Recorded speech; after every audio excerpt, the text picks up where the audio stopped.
तो ये exam series 10th ICSE की 16th वाली वीडियो है। इस वाली वीडियो में अपन equation of a straight line देखने वाले हैं। वीडियो स्टार्ट करने से पहले एग्जाम सीरीज का एक छोटा सा introduction. Exam series 10th ICSE में हमने पिछले 5 साल के मैथ्स के पेपर एनालाइज करे और हर चैप्टर हर टॉपिक में से एग्जामिनर कैसे क्वेश्चन पूछता है वो क्रैक करने की कोशिश करी है और हम आपको वही क्वेश्चंस इस सीरीज में करवा रहे हैं। तो ये वाली video equation of a straight line पे होने वाली है और ये कोऑर्डिनेट ज्योमेट्री की लास्ट वीडियो होने वाली है।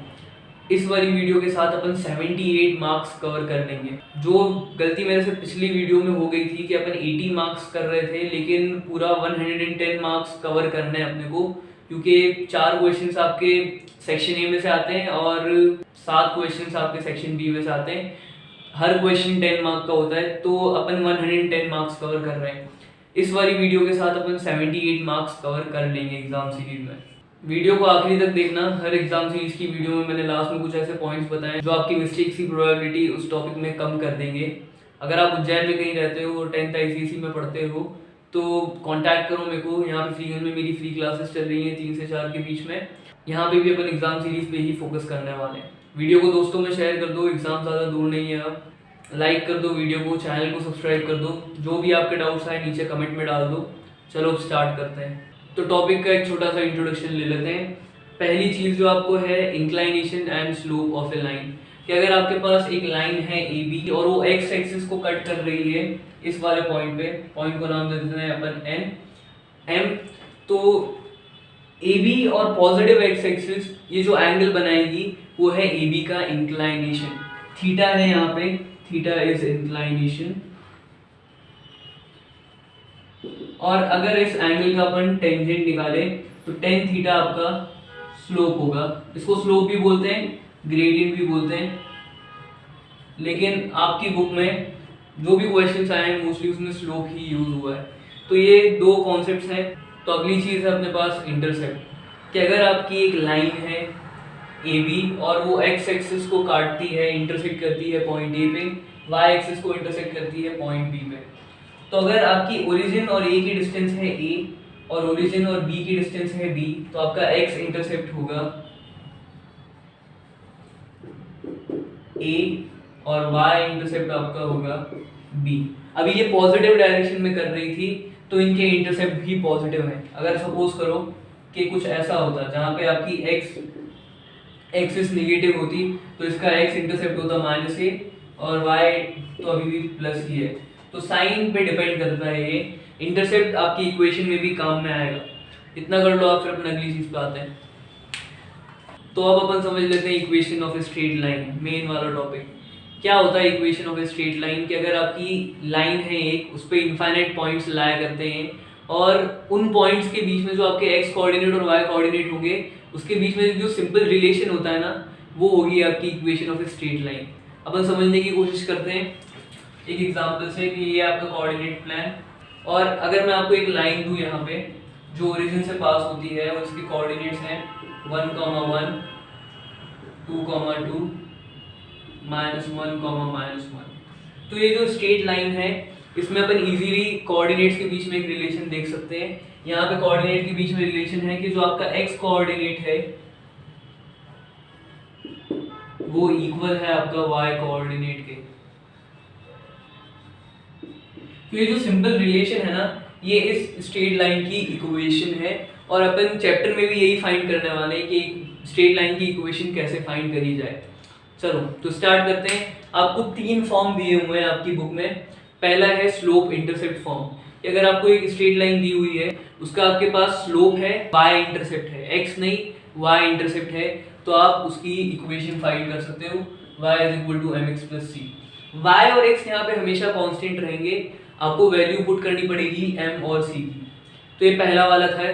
दूसरे वाले पे आते हैं। दूसरा वाला है आपका पॉइंट स्लोप फॉर्म। नाम से ही आप समझ सकते हो कि यहाँ पे अपने पास क्या दिया हुआ है, एक पॉइंट दिया हुआ है जो उस लाइन पे लाया करता है और उस लाइन की स्लोप भी दी हुई है। तो यहाँ पे आप इस वाले फॉर्म से आपकी इक्वेशन निकाल सकते हो। y1 x1 उस पॉइंट के कोऑर्डिनेट्स हैं, m आपका स्लोप है, yx यहाँ पे भी रहेगा ही, तो आपकी जनरल फॉर्म आएगा। तीसरा वाला है 2 पॉइंट फॉर्म। 2 पॉइंट फॉर्म ये रहा। 2 पॉइंट फॉर्म नाम से समझ में आ रहा होगा कि सिर्फ आपको 2 पॉइंट दिए हुए हैं जो उस लाइन पे लाई करते हैं, आप ऐसे फाइंड कर सकते हो। y1 x1 पहले वाले पॉइंट का कोऑर्डिनेट है, y2 x2 दूसरे वाले पॉइंट का कोऑर्डिनेट है। तो अब वो सिचुएशंस पे डिपेंड करता है कि आपको क्या क्या दिया हुआ है और आपको इक्वेशन कैसे निकालनी है। ये सिंपल कॉन्सेप्ट है, अगर आपको समझ में आया तो ठीक है, नहीं आया तो मेरे को कमेंट में बता दो। एक फॉर्मूला जो आपको और काम में आएगा वो है स्लोप वाला, ये वाला, तो ये कर लो आप इतना, फिर अपन क्वेश्चंस पे आते हैं। तो equation of a straight line में पिछले 5 साल में मेनली 3 टाइप के क्वेश्चंस आए हैं। पहला है कि आपकी 2 लाइंस हैं वो पैरेलल हैं, दूसरा है कि 2 लाइंस है परपेंडिकुलर है, तीसरा वाला ट्राइंगल वाला क्वेश्चन आया है।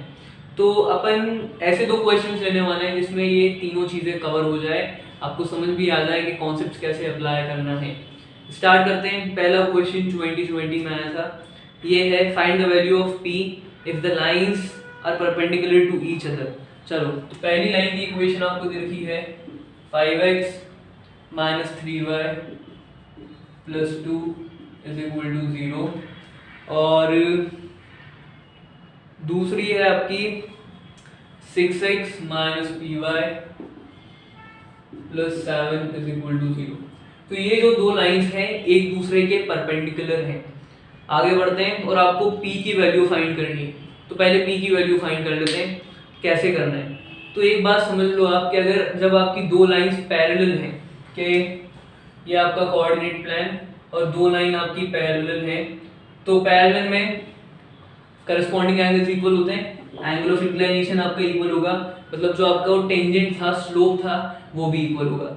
तो पैरेलल लाइंस में आपका स्लोप इक्वल होता है। सपोज करो इस लाइन का स्लोप है a1, इस लाइन का स्लोप है a2, तो ये दोनों इक्वल हो जाएंगे। पैरेलल लाइंस में स्लोप इक्वल होते हैं।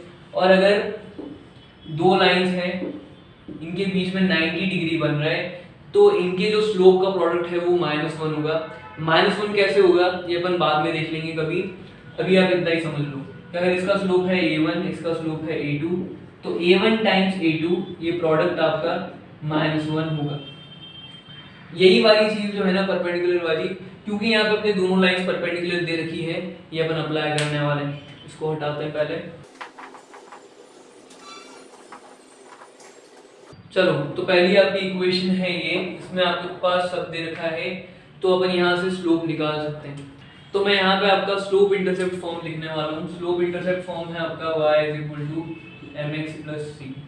तो अभी क्या करने वाले हैं कि क्योंकि यहाँ पे हर चीज की वैल्यू है, तो अपन इस इक्वेशन का स्लोप फाइंड करने वाले हैं। कैसे? इस वाली इक्वेशन और स्लोप इंटरसेप्ट फॉर्म को कंपेयर करके यहाँ से आपकी m की वैल्यू आ जाएगी। स्टार्ट करते हैं। तो जैसे यहाँ पे y एक साइड है, तो यहाँ पे भी y एक साइड लाते हैं। -3y को अगर आप दूसरी साइड भेजोगे, ये हो जाएगा 5x + 2 = 3y। इसको अगर मैं पोजीशन चेंज करूँ, 3y = 5x + 2। यहाँ पे y के साथ सिर्फ 1 है, तो यहाँ पे अगर मेरे को सिर्फ y के साथ 1 चाहिए, 3 को दूसरी साइड भेजो, ये होगा 5x + 2/3। इसको ऐसे भी लिख सकते हैं अपन, y = 5x/3 + 2/3। अब अपन कंपेयर कर सकते हैं अपनी स्लोप इंटरसेप्ट फॉर्म और इसको। चलो, तो x के साथ जो था वो स्लोप आ रहा है। अभी x के साथ यहाँ पे कौन सा नंबर आ रहा है? 5/3। पहले इस फॉर्म में लाना पड़ेगा अपने को, ठीक है। तो अगर मैं इसका ले रहा हूँ स्लोप m1, तो m1 आ रहा है आपका 5/3। अब सिमिलरली अपन m2 फाइंड कर लेते हैं, दूसरी लाइन का स्लोप। तो आपकी दूसरी लाइन की इक्वेशन है 6x - py + 7 = 0। तो -py को फिर से दूसरी साइड भेजते हैं, 6x + 7 = py। साइड्स चेंज कर दो, तो py = 6x + 7।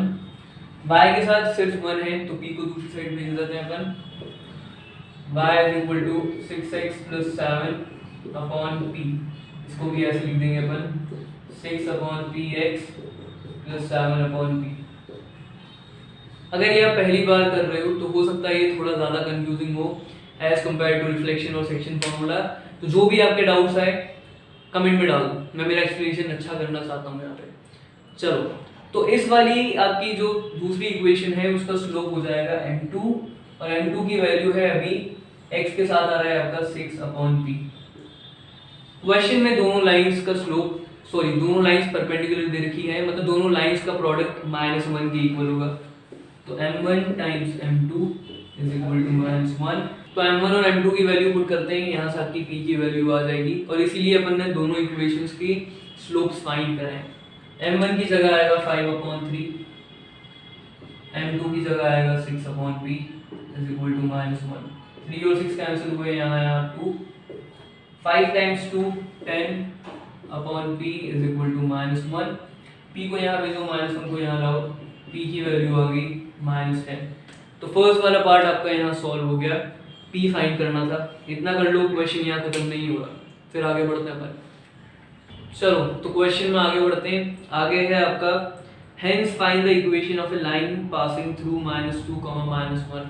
तो एक लाइन है जो पास हो रही है पॉइंट्स में -2, -1 and parallel to 6x - py + 7। और जो आपकी वो लाइन है पैरेलल है 6x - py + 7। चलो आगे बढ़ते हैं। जैसा कि मैंने बताया कि पैरेलल लाइंस में स्लोप इक्वल होते हैं, तो ये जो आपकी लाइन है और ये आपके पास जो है इन दोनों के स्लोप इक्वल हो गए।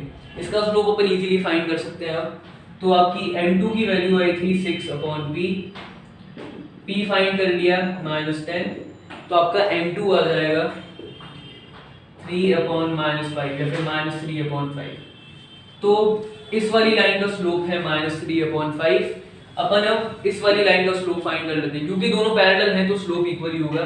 इसका भी slope let it be m, ये होगा -3/5। तो अभी अपने पास क्या क्या गिवन है, स्लोप है और आपके पास पॉइंट है। तो equation of straight line find करने में अब क्या अप्लाई करें अपन, तो जो दूसरा वाला था पॉइंट स्लोप फॉर्म वो अप्लाई करने वाले। वो है आपका y - y1 is equal to m x - x1। y1 x1 m तीनों की वैल्यू है, तो y1 की जगह आ जाएगा -1, m की जगह -3/5, x की जगह -2। चलो तो आपकी इक्वेशन आएगी y + 1 इज इक्वल टू -3/5, यहाँ पे x माइनस ये होगा +2। 5 को यहाँ शिफ्ट करो, 5y + 1 -3 times x -3x -3 times 2 -6। 5 times y 5y + 5 is equal to -3x -6। चलो -3x को यहाँ शिफ्ट कर दो, तो 5y + 3x, 5 को यहाँ ले जाओ, -6 -5, इक्वेशन आएगी आपकी 5y + 3x is equal to -11। ये आपका रिलेशन है जो भी आपके पॉइंट्स लाया करेंगे उस स्ट्रेट लाइन पे। तो इसी के साथ अपना यहाँ क्वेश्चन कंप्लीट हो गया। अपन ने पैरेलल लाइंस वाला कॉन्सेप्ट भी समझ लिया, उसे अप्लाई भी कर लिया, परपेंडिकुलर लाइंस वाला भी कर लिया, पॉइंट स्लोप फॉर्म भी देख लिया और स्लोप इंटरसेप्ट फॉर्म भी देख लिया। मोस्टली अपनी हर एक चीज़ कवर हो चुकी है इसमें। इतना कर लो आप। एक और चीज़ मैं बोलूँगा कि ये वाला जो पार्ट है आपका कोऑर्डिनेट ज्योमेट्री में equation of a straight line, ये थोड़ा सा ट्रिकी है as compare to the previous things like section formula and reflection. तो इस पर थोड़ा ज़्यादा टाइम देना, ज़्यादा प्रैक्टिस भी देना। इतना कर लो आप, फिर अपन इसके दूसरे वाले क्वेश्चन पे आते हैं। चलो तो दूसरा वाला क्वेश्चन ले लेते हैं। इसमें आपका वो जो ट्राइंगल्स वाले क्वेश्चन आ रहे थे वो भी आपको समझ में आ जाएंगे कि कैसे सॉल्व करने हैं उन्हें। क्वेश्चन है आपका A, B, C are the vertices of a triangle. A का कोऑर्डिनेट है -1,3, B का कोऑर्डिनेट है आपका 4,2, 4,2 और C का कोऑर्डिनेट है 3,-2। आगे बढ़ते हैं। फर्स्ट वाला पार्ट है आपका find the coordinates of the centroid G of the triangle. आपको सेंट्रॉइड के कोऑर्डिनेट्स फाइंड करने हैं इस ट्रायंगल के लिए।